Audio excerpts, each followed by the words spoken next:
Hey, what up, guys? Look at what I just got in. The Shargeek STORM2. Let's unbox this bad boy.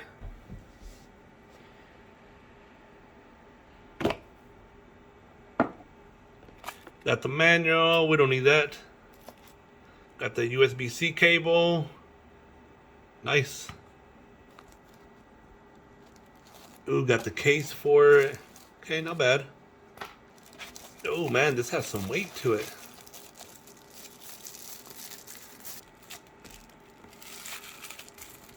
Dude, this has some weight to it.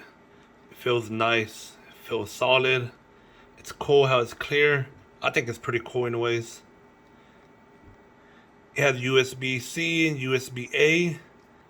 And man, I'm gonna try this bad boy out and see how well it does.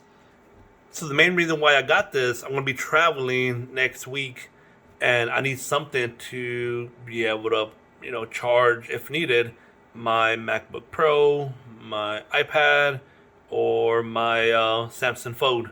Again, I use all kinds of different equipment, and so that's the main reason why I got this bad boy. So far, I gotta say, it feels nice. It looks nice. It's actually kind of heavy. It has some weight to it. And here's the plus: this can be used on an airplane. But so far, guys, I'm liking it. I'm liking it.